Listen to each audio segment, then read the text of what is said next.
Hi, I'm Kent German, Senior Editor at Cnet.com.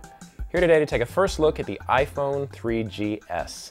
This is the third generation of Apple's iPhone, so S stands for speed, and that's supposed to come in a couple ways. In terms of the processor, I did notice a little bit quicker, opening certain things, scrolling between the menu pages. On this 3G speed, however, that is going to be dependent on AT&T's network.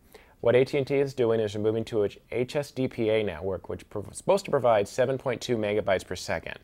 However, AT&T really isn't going to get there until later this year. So while the phone may be able to support faster network speeds, AT&T is really the one driving that. So just an important point. Overall, the phone has almost exactly the same design as the iPhone 3G. It does come in black and white, also comes in 16 gig and 32 gig models. So the 32 gig is new, and the white model will come in both the 16 gig and the 32 gig. Now, the iPhone 3GS will offer the iPhone OS 3.0. So what that is, of course, is the new iPhone operating system that you're going to get on the iPhone 3G, and you will get partial in the iPhone Classic. That brings things like multimedia messaging, and of course, when AT&T is ready, brings the cut, copy, paste, brings the landscape keyboard. So iPhone 3GS will offer all of that. However, this phone does offer some new features that won't be available on the previous models. Three of them, really. The improved camera, it moves to 3 megapixel, and it offers video recording, also offers voice dialing, and a compass feature. Talk about the camera first.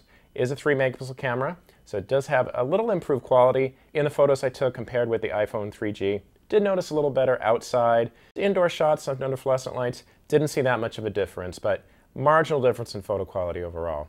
Also, the iPhone 3GS has a tap to focus feature in its camera. So what that is, you'll see a little square appears in the center of the viewfinder. If you tap that, it will focus on whatever area you're tapping. So you don't have to do it in the center, you can move it around, you can press the side, you can focus on that area. Did notice a little bit of improvement there. For instance, when I had a piece of paper on the desk, was taking a photo of the writing on that paper, was able to focus in on that if I use a tap to focus. If I focused on something else other than that piece of paper, the writing did appear a little blurry, so definitely changed there.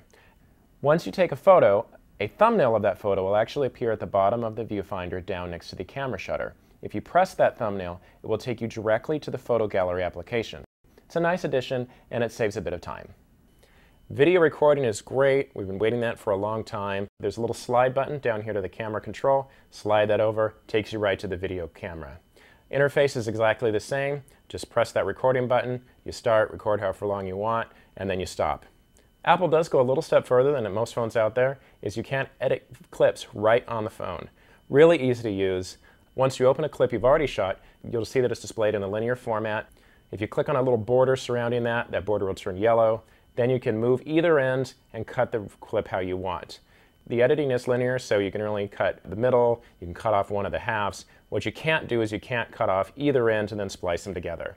Also, once you trim it, as it's called in the phone, it replaces the video that you shot. So you want to be careful that if you're doing any trimming, you mean to actually create a whole new video. Once you're finished with the video, you can send it in a multimedia message when that's available. You also can email it and upload it to YouTube. Video quality on the phone at least seemed pretty good. Colors were a little muted. It is VGA, but it shoots at 30 frames per second, so could handle movements and actions a lot better than most video phones out there. Another feature is the compass. You can see your latitude and longitude is displayed. You also see the orientation for true north and magnetic north. Also interacts with the maps. You can see your position as usual. Press that bullseye function again. As you turn the phone, the map will rotate. So that's another nice feature as well. Last new feature I want to show you is voice control. You hold down the button. With your voice, you can dial a number, you can get a contact. Another thing this phone will promise is better battery life. And if anyone's used the iPhone 3G, you know that it depletes in about a day. That's a great thing. We're really glad to see that. Battery life is almost double what's offered on the current iPhone 3G. That includes up to 9 hours of Wi-Fi, 10 hours of video playback, 30 hours of audio playback, 12 hours of 2G talk time. So that's in the normal GSM network, and then 5 hours of 3G talk time. So that's when the little 3G is showing up here. The iPhone 3GS will be out in the United States on June 19th. It will roll out to about 80 countries around the world throughout the summer. Comes out again, a few more countries on June 26th, and then a huge batch in June, and then another big batch in August. Also, if you want to learn more about the iPhone OS 3.0, I did do another video on that where I walk you through those features. I use the iPhone 3G for that, but the interface will be exactly the same.